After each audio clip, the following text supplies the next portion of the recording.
우리는 이제 신약에서 가르치는 바대로 예수님의 신성을 믿는 관점에서 예수님의 탄생 기사는 장엄하고도 신비하며 무한한 참된 사실로 인정하는 믿음을 가지고 대하고 있습니다. 그러므로 1장 20절에 보면 그에게 잉태된 자는 성령으로 된 것이라 라고 말씀하셨고, 그러므로 예수님의 탄생은 인간의 어떤 계획이나 수단, 방법, 지혜로 이루어진 것이 아니라 전적으로 하나님의 섭리와 능력으로 이루어진 것입니다. 그런데 놀라운 것은 천사 가브리엘이 요셉에게 전하여 준 그 말씀 가운데는 두 가지 뚜렷한 구별되는 예언이 나옵니다. 첫째는 아들을 낳으리니 이름을 예수라 하라 하는 말씀이고, 두 번째는 보라 처녀가 잉태하여 아들을 낳을 것이요 그의 이름은 임마누엘이라 하리라 하셨습니다. 놀라운 것은 마리아의 몸에서 예수님이 태어나시는데 그 예수님의 이름이 두 가지로 나타나고 있다는 겁니다. 첫째는 예수, 두 번째는 임마누엘. 그러므로 여기에는 분명히 큰 어떤 비밀이 숨겨져 있다는 것입니다. 그러므로 지금부터 이 두 가지 예언을 가지고 그 깊은 의미와 거기에 감춰져 있는 하나님의 신비를 깨닫는 바로 은혜의 시간이 되기를 바랍니다. 우리가 이 예언을 첫 순서대로 아들을 낳으리니 이름을 예수라 하라 하는 것에서는 그리고 두 번째 예언을 다루는 것이 아니라 이 예언에 들어있는 그 말씀 자체의 이 순서를 위해서 두 번째 임마누엘이라고 하는 그 이름을 먼저 다루고, 두 번째는 첫 번째 이름을 예수라 하라 하는 말씀을 가지고 바로 우리가 은혜를 나누고자 합니다. 첫 번째, 두 번째 예언인 보라 처녀가 잉태하여 아들을 낳을 것이요 그의 이름은 임마누엘 하리라 하셨으니 이는 번역한 점 하나님이 우리와 함께 계시다 함이라. 예, 임마누엘이라고 하는 말씀은 하나님이 우리와 함께 계시다 하는 얘기입니다. 우리 따라합시다. 임마누엘. 하나님이 우리와 함께 계시다. 이걸 더 구체적으로 하면 하나님이 나와 함께 계시다. 예. 마태복음 지금 본문에서 한 번, 이래서 이 성경상에서 임마누엘이라고 하는 말씀은 딱 세 번밖에 나오질 않습니다. 그러므로서 임마누엘에 대해서 바로 그 의미가 대단히 중요한데, 그 나온 성경에서의 그 임마누엘이라고 나온 그 의미를 우리가 살펴보면, 첫째, 아하스가 왕위에 있을 때에 바로 아람 왕과 이스라엘 왕 르신과 베가가 예루살렘을 공격하러 올라왔습니다. 그러자 아하스는 외부로부터 도움을 청하려 했습니다. 그때 선지자 이사야로부터 이제 예언을 듣습니다.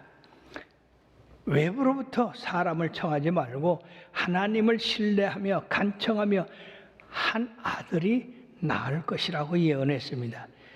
이사야가 아하스에게 이르는 너는 르신과 아람과 르마리아의 아들의 심히 노할지라도 이들은 연기나는 두 부적갱이의 그루터기에 불과하니 두려워하지 말라, 낙심하지도 말라라고 위로했습니다. 그러므로 주께서 친히 징조를 너에게 주실 것이라. 보라 처녀가 잉태하여 아들을 낳을 것이요 그의 이름을 임마누엘이라 하리라. 대저 이 아이가 악을 버리며 선을 택할을 알기 전에 내가 미워하는 두 왕의 땅이 황폐하게 되리라고 계속 예언을 하고 있습니다. 그러므로 이 예언은 여러 시대의 그 사건 가운데 임마누엘이라고 하는 그런 말씀이 나올 때에 바로 그 임박한 사건에서 하나님이 개입하신다는 의미가 되겠습니다. 두 번째 나온 예언에서는 아수르 왕가 침략을 했습니다. 그래서 이사야서 8장 8절에 보면 흘러 유다에 들어와서 가득하며 목에까지 미치리라. 임마누엘이여 그가 펴는 날개가 내 땅에 가득하리라 말씀했습니다. 즉 선지자는 여기서 그 땅을 임마누엘 땅이라 말함으로써 임마누엘이 이스라엘과 함께 계실 것이요 그 땅을 공격하러 온 원수들이 패망하고 말 것이라고 하는 외침으로써 이 예언이 지니는 메시아적 의미가 점차로 드러나고 있다고 하는 것입니다. 세 번째로 세월이 흘러서 나온 임마누엘입니다. 수세기를 지나서 한 천사가 요셉에게 나타나더니 그 예언이 궁극적인 성취가 임박했음을 전하고 있습니다. 보라, 처녀가 잉태하여 아들을 낳을 것이요 그의 이름을 임마누엘이라 하리라. 700년 전 이사야 선지자의 예언이 드디어 그리스도의 탄생으로 이어지고 있음을 봅니다. 하나님이 인간적인 탄생을 통해서 실제적인 인간의 삶 속에 친히 임재할 것이며 또한 인간의 언어로는 완전하게 표현할 수 없는 어떤 신비한 방법으로 하나님이 역사하신다는 겁니다. 그럼 태어날 임마누엘은 어떤 사람인가? 이사야는 계속해서 9장 6절 7절에 말씀하고 있습니다.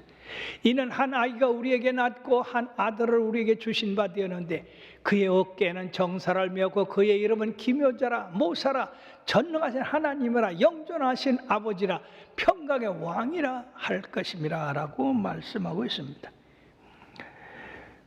그리고 그의 정사와 평강의 더함이 무궁하며 또 다윗의 왕으로 왕자와 그의 나라에 군림하여 그 나라를 굳게 세우고 지금 이후로 영원히 정의와 공의로 그것을 보존하실 것이라 만군의 여호와 열심히 이를 이루리라고 말씀하고 있습니다.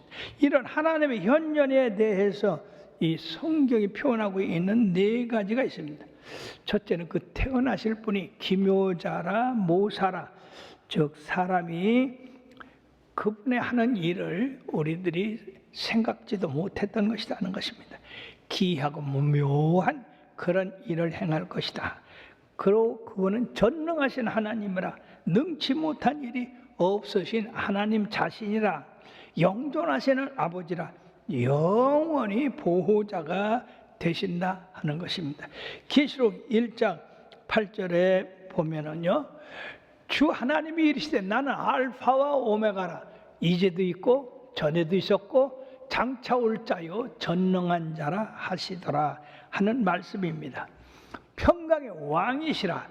참된 평화를 가져올 바로 평화의 왕국의 주인이시다 하는 것입니다. 이 모든 이름은 태어날 아기 예수 그리스도에게 맞춰진 이름이다 하는 것입니다.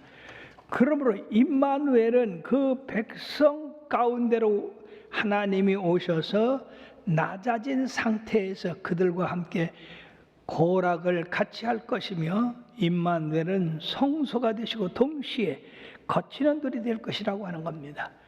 임마누엘은 결국에는 그의 모든 원수들을 정복하여 그의 백성들의 소망이 드디어 이루어지는데 마리아가 아기를 낳고 바로 그 아기가 자람으로써 성취될 것이 선포되고 있다는 겁니다.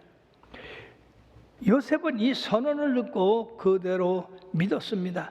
마리아도 그 말씀을 듣고 찬양하며 노래 불렀습니다.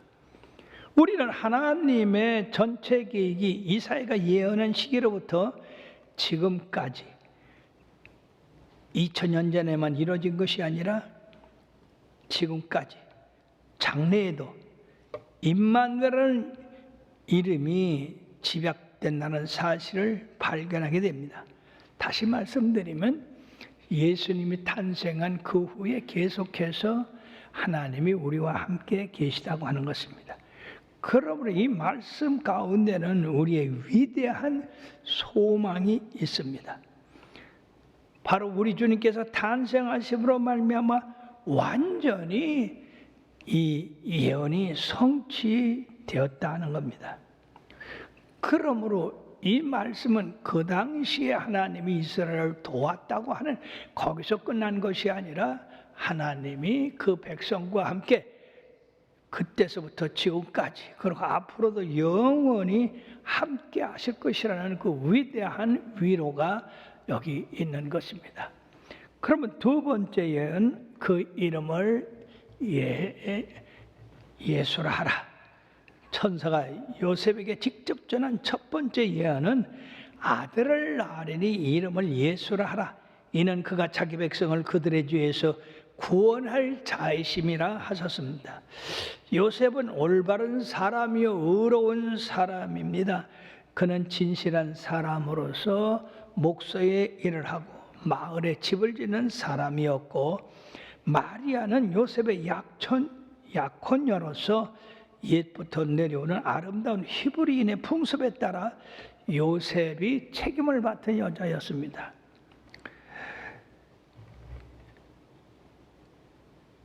이들은 다윗 왕의 직계 후손으로 평범한 나사렛 사람들이었습니다. 천사가 요셉에게 말할 때에 이름을 요셉의 아들이라 말씀하지 아니하고 바로 마리아의 아들, 그리고 18절의 말씀에 설명이 되어 있습니다. 예수 그리스도의 나심은 이러하니라. 그의 어머니 마리아가 요셉과 약혼하고 동거하기 전에 성령으로 잉태된 것이 나타났으니, 그러므로 20절에는 그에게 잉태된 자는 성령으로 된 것이라. 할렐루야. 그렇습니다. 요셉과 마리아는 곱고 강직한 남자와 순전하고 아름다운 여자였습니다. 그러한 약혼기에 경외심을 불러일으켜서 곳곳 강직한 남자와 순전한 아름다운 여인을 통해서 바로 거룩한 하나님의 신비가 엄숙한 가운데 신기한 이적으로 임하게 됐던 겁니다. 이는 또다시 반복되는 것이 아니요 독특한 것이요 그리고 신비한 이적이 임한 것입니다. 이는 또다시 반복되는 것이 아니란 사실입니다. 천사가 나타나서 그 이름을 선언했습니다. 그 이름을 예수라 하라. 우리는 이 이름이 주는 의미를 깊이 생각해야 되겠습니다. 첫째는 예수라 하라 하는 이름은 그 당시 유대 지방에서 흔히 불러지는 이름입니다. 두 번째, 예수라고 하는 히브리 이름은 여호수아라고 하는 헬라어 이름입니다. 그 당시 수많은 어머니들이 자기 아들을 여호수아라고, 즉 예수라고 하는 이름을 붙이기를 원했는데, 그 이유는 바로 여호수아라고 하는 이름은 구원이라고 하는 의미가 있습니다. 그 당시에 로마의 속박 속에서 있었기 때문에 그들이 자유를 얼마나 갈망했으면 자기 아들이 출애굽에서 나온 여호수아 같이 이 로마를 물리치고 유대 백성들에게 구원을 주는 그런 위대한 구원자가 되기를 원해서 자기 자녀들을 여호수아라고 이름을 붙인 그런 일들이 많이 있었습니다. 이들은 여호수아라 하는 이름이 자기 백성을 죄에서 구원할 자임이라 하는 말씀을 어떻게 해석했느냐 하면, 자기 백성들이 압박받고 유린당한 그 가운데서 이 여호수아가 나타나서 예루살렘의 왕으로서 자신의 모습을 드러내므로 로마 제국의 권세를 깨뜨리고 지상의 왕국을 건설할 수 있는 그런 여호수아로 생각했던 겁니다. 그러나 천사가 말한 내용에는 로마의 속박이 주는 고통이나 로마와의 싸움에서 그들을 구원할 구원자가 아니라 바로 그들이 죄인이라는 사실을 선언하고 있다고 하는 겁니다. 즉 그가 외적인 어떤 것과 싸우기 위해서 오신 것이 아니라 바로 마음의 죄, 그 죄를 해결하러 오신 분이시다 하는 겁니다. 죄에 오염된 인생을 구하기 위해서 예수님이 오셨는데 마가복음 2장 17절에도 건강한 자에게는 의원이 쓸데없고 병든 자에게나 쓸데있는 것 같이 나는 의인을 부르러 온 것이 아니요 죄인을 부르러 왔다고 하셨습니다. 그러므로 우리들이 세 번째 생각할 것은 그 이름이 평범하고 그 이름이 여호수아 같은 구원자가 되는 그런 것도 아니고 그 이름을 예수라 하라 한 것은 그가 자기 백성을 그들의 죄에서 구원할 자이기 때문에 예수라 하라고 한 것입니다. 그것은 바로 예언이었었습니다. 천사가 예수라 하는 이름을 아이에게 붙이라 하였기 때문에 예수라는 이름이 그 아이에게 붙여졌는데 이것은 바로 예언이었다는 겁니다. 그러므로 이 예수는 어릴 적에는 유대 사회에서 다른 아이들과 함께 붙여질 수 있는 평범한 이름이었으나 그러나 그 이름은 하나님을 대신해서 세상을 구원하기 위해서 오신 그런 능력 있는 이름이 되었다는 겁니다. 그러므로 베드로는 저는 그리스도시요 살아계신 하나님의 아들입니다라고 했습니다. 그 평범한 이름이 바로 하나님의 아들이다 하는 겁니다. 바로 우리를 구원할 메시아라 하는 겁니다. 사랑하는 여러분들이요, 얼마나 놀라운 이름입니까? 이 평범한 이름이 이제 바로 우리를 죄에서 구원할 메시아의 이름으로 올라왔습니다. 그 후에 예수님은 십자가의 죽으심과 3일 만에 부활하셔서 하늘로 승천하시고 하나님 우편에 앉으시게 됐습니다. 이방인의 사도인 바울은 빌립보서 2장 6절부터 11절에 뭐라고 간증을 했냐? 예수는 근본 하나님의 본체시나 하나님과 동등됨을 취할 것으로 여기지 아니하시고 오히려 자기를 비워 종의 형체를 가지사 사람들과 같이 되셨고 사람의 모양으로 나타나사 자기를 낮추시고 죽기까지 복종하셨으니 곧 십자가에 죽으심이라. 이름으로 하나님이 그를 지극히 높여 모든 이름 위에 뛰어난 이름을 주사 하늘에 있는 자들과 땅에 있는 자들과 땅 아래에 있는 자들로 모든 무릎을 예수의 이름에 꿇게 하시고 모든 입으로 예수 그리스도를 주라 시인하여 하나님 아버지께 영광을 돌리게 하셨느니라고 기록하고 있습니다. 사랑하는 여러분들이요, 예수님이 그 모든 사역을 마치고 부활 승천하셨을 때 하나님의 그 예수라는 이름에 하늘에 있는 권세와 땅에 있는 권세와 땅 아래에 있는 모든 권세를 예수님의 이름에 부여해 주셨습니다. 그러므로 그 예수님의 이름은 유대 사회에서 불려지는 그런 평범한 이름이 아닙니다. 여호수아처럼 싸움을 해서 그 세대를 정복하는 그런 이름도 아닙니다. 바로 그 이름은 하나님, 바로 모든 이 세상의 권세를 잡은 능력의 하나님이 되셨다는 겁니다. 그러므로 우리가 그 모든 권세를 잡은 예수의 이름으로 기도하면 그 기도가 응답되는 거요. 사랑하는 여러분, 그 이름이 권세가 없으면 우리가 기도해서 응답받습니까? 그냥 허공에 뜨고 말 겁니다. 그러나 우리가 그 이름으로 기도하면 역사가 일어납니다. 그러므로 그 이름은 살아 역사하는 이름입니다. 죽은 이름이 아닙니다.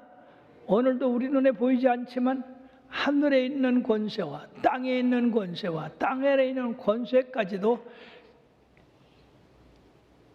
그 이름이 역사하는 겁니다. 그러므로 귀신에게 예수의 이름으로 나가라. 그럴 때에 바로 귀신이 쫓겨나 뺍니다. 왜? 귀신보다 더 권세가 있는 분이십니다. 사랑하는 여러분들이요, 베드로는 그 이름을 가지고 날 때부터 안전뱅이 된 사람을 내가 네게 금과 은은 얻거니와 내게 있는 것으로 내게 주노니, 바로 예수님의 이름을 그에게 줬습니다. 나사렛 예수의 이름으로 일어나 걸어라.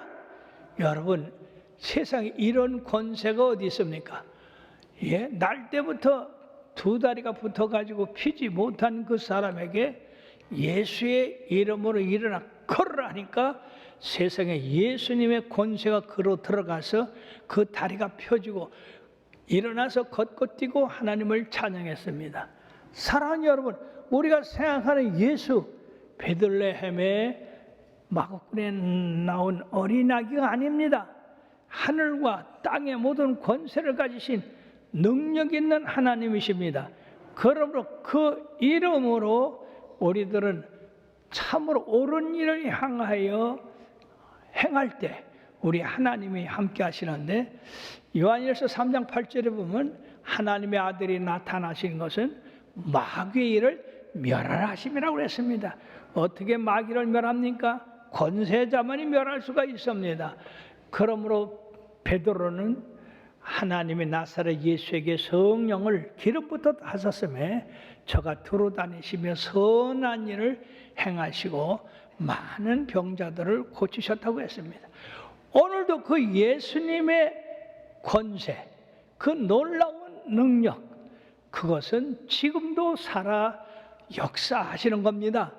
그러므로 그 이름의 권세를 믿고 그대로 활용하는 사람은 그 권세가 나타납니다. 그러므로 예수님께서 믿는 자들의 이런 표적이 따르니 내 이름으로 귀신을 쫓아내며 새 방언을 말하며 뱀을 집으며 무슨 독을 마실지라도 해를 받지 않으며 병든 자에게서는 언제적 나으리라. 사랑하는 여러분들이 이 예수님의 이름으로 어떻게 병든 자가 낫고 귀신이 쫓겨내 빼고 방언을 하고 그리고 하나님의 능력을 나타낼 수 있습니까? 그 권세가 바로 믿고 활용하는 사람에게 동일하게 나타나는 것입니다. 사랑하는 여러분, 그 예수님의 이름은 지금도 임마누엘이고 지금도 그 백성을 그 모든 죄에서 구원할 이름입니다. 사랑하는 여러분, 우리는 오늘 예수님의 탄생을 기념하고 축하하기 위해서 모였는데, 우리는 언제나 베들레헴 마구간에 탄생하신 그 예수님의 초라한 모습만 생각하지 마시고 하나님이 그 초라한 모습으로 세상에 오셨지만은 그 이름은 세상 모든 이름에 뛰어난 이름이 되시고 하늘의 권세와 이 땅의 권세와 땅 아래에 있는 권세까지 모두 가지신 분이시고 세상 끝날까지 우리와 함께 계신다는 약속을 하신 분이시므로 여러분들이 예수님의 이름을 잘 활용해서 예수님의 권세로 이 세상의 어둠에 빛을 비추고 그리고 불행한 사람들을 행복으로 이끌 수 있는 그러한 권세의 위임을 받은 자들이 되어서 여러분들로 말미암아 하나님을 믿는 믿음 안에서 처처히 기적과 기사, 그런 믿음의 아름다운 소망이 이루어지기를 주의 이름으로 축원하면서 오늘 예수님의 탄생을 우리들이 어떻게 맞이해야 되고 어떻게 그 이름을 활용해야 될 것인가 대해서 말씀드렸으니까 여러분들이 듣기만 한 자가 되지 않고 바로 그 이름을 활용해서 여러분들의 삶 속에서 예수의 이름의 권세가 역사하게 되기를 주의 이름으로 축원합니다.